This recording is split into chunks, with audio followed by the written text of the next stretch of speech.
بسم اللہ الرحمن الرحیم۔ ایسا کام جس کی وجہ سے بہت ساری دعائیں قبول ہوئیں۔ چنانچہ حضرت امام احمد بن حنبل ایک دفعہ سفر کر رہے تھے۔ عراق میں کہیں دور گاؤں کے اندر رات ہو گئی۔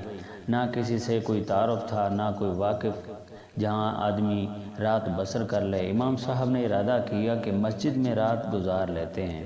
مسجد داخل ہوئے تو چوکیدار نے ٹھہرنے سے منع کر دیا۔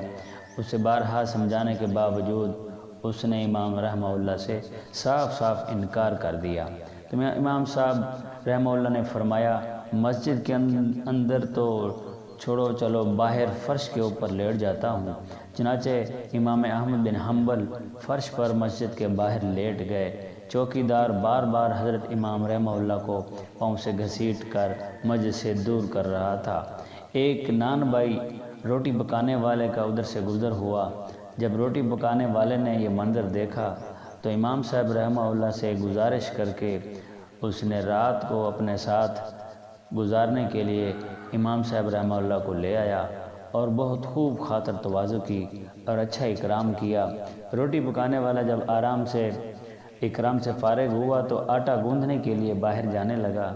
تو امام صاحب رحمہ اللہ نے نوٹ کیا کہ یہ شخص چلتے پھرتے، بیٹھتے اٹھتے اور آٹا گوندھتے ہوئے بھی مسلسل استغفار پڑھ رہا ہے۔ رات گزر گئی تو صبح امام احمد بن حنبل رحمہ اللہ نے روٹی پکانے والے سے اس عمل کے بارے میں پوچھا تو روٹی والے نے کہا کہ حضرت یہ میرا مستقل عمل ہے، میں اسے ہر وقت پڑھتا رہتا ہوں، اس پر عمل کرتا رہتا ہوں۔ امام احمد بن حنبل رحمہ اللہ نے پوچھا، اس کا کوئی ظاہری فائدہ اور اثر بھی دیکھا ہے؟ روٹی والے نے کہا، جی ہاں، میں جو دعا بھی کرتا ہوں وہ قبول ہوتی ہے، صرف ایک دعا قبول نہیں ہوئی۔ امام صاحب رحمہ اللہ نے پوچھا، کون سی؟ امام احمد بن حنبل کی زیارت کی دعا۔